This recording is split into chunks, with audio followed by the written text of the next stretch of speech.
This morning, Michael Schneider from Variety to talk about the big debut. Michael, thanks so much for joining us. I know you have a newborn. Congratulations. You're not getting much sleep, but... I was up anyway, so might as well stop by. Thanks for getting up. Is it too much to say that broadcast television itself is riding on this Monday debut? Well, this is big. NBC definitely is riding a lot on this debut.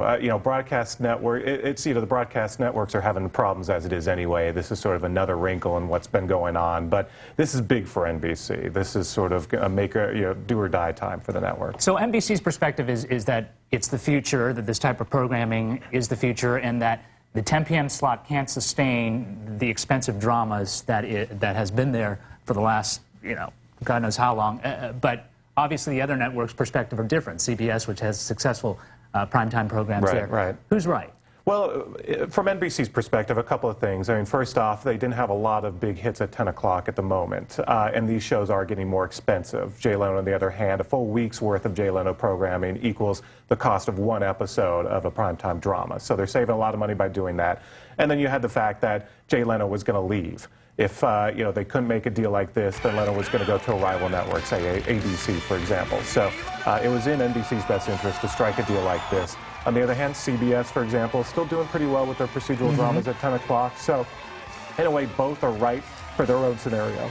But if this does succeed, won't the other networks look at this and say, look at how cheap that is, and it's succeeding, and that might further erode dramas on television, on broadcast television? Well, we're already seeing the erosion of dramas on broadcast television. Obviously, a lot more reality TV. You're seeing sort of a return of news magazines and other types of shows that are cheaper to produce than these hour-long dramas. And on the flip side, cable is where a lot of the action is right now when it comes to these, highly produced, critically acclaimed hour-long dramas. So you're seeing that happen regardless of whether or not Leno does well. But if Leno does well, then yeah, if I'm a drama writer, I'm pretty concerned. Jay still sees himself as a big tent guy, his own words, and the kind of guy that can bring in all different types of viewers in a TV landscape that is so fractured right now. Is that still possible? Can he still get a big tent? Well, he managed to do it with The Tonight Show for, 15 of the 17 years he was up there. And I think that's what NBC's counting on, the fact that this guy is a mainstream guy, that he does really well, especially in middle America.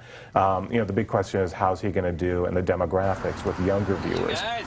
These types of shows sort of skew a little older, and that's not necessarily what advertisers are looking for. So, the big question is, can NBC sell Jay Leno to advertisers the way they used to be able to sell hour-long dramas in that time period? Speaking of the age of viewers, there's a debate about Conan O'Brien and his success. NBC's perspective is that he's gotten a lot more younger viewers, which are the desirable ones. However, he's lost a lot of the older viewers that used to watch Jay. So, has NBC won or not on that? Well, in late night, it's a marathon, not a sprint, so it's sort of too soon to tell. It's been a disappointing summer for Conan, and I think a lot of people at NBC are probably thinking, could we have done this a little differently? But, I think they're still very behind Conan. The critics still love Conan. He is younger skewing. Problem is they've lost a lot of those older viewers who may return for Leno next week.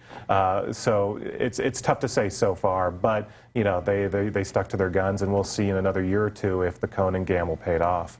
Are there enough older viewers out there to sustain TV as we know it, at least the rest of us, we know it?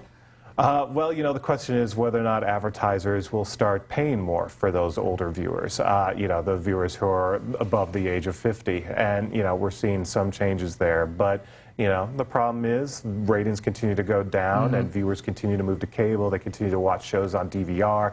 They continue to, go on the internet. So it's a, dramatic time for primetime TV. It's a challenge. Mike Schneider with Variety Magazine. Thanks so much for joining us. Definitely. Coming up, will we finally get a break from the heat wave? The forecast with Carl is coming up next. Also looking live right now. Downtown Los Angeles, it's 7:45. Welcome back, 7:39. Time Warner Cable and Fox Network struck a last-minute deal yesterday to avoid a blackout of Fox programs. It's a move that would have affected more than 6 million cable customers, many of them right here in Southern California. Joining us to talk about the agreement, Mike Schneider of Variety. Good morning. Thanks for joining us again, Mike. Absolutely. So Fox wanted $1 per subscriber. Time Warner wanted to give them, what, 30 cents? About 30 cents. We assume they agreed somewhere in between, but we don't know much about it. Yeah, I think eventually it'll come out how much they actually agreed to, but for now they're not talking. So we believe it's probably around maybe the 50-cent region. Let's take the cable perspective for one moment, because for so long, broadcasters gave them their signals for free. Right.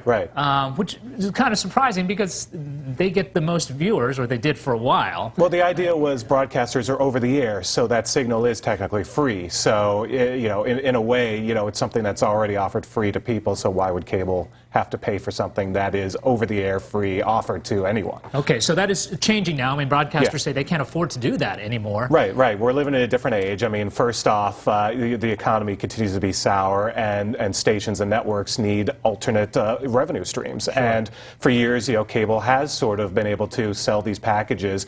Most people watch the broadcast networks more than anything else. So from the network's perspective, why are we subsidizing your massive cable fees? So does it look like cable is going to start accepting that and pay those fees, or at least pay higher ones? Yeah. I mean, I think that's the direction that things are going. It's something that the networks and the stations have been pushing for several years now. And actually, a decade ago, the rules changed, and the stations could start asking for these fees.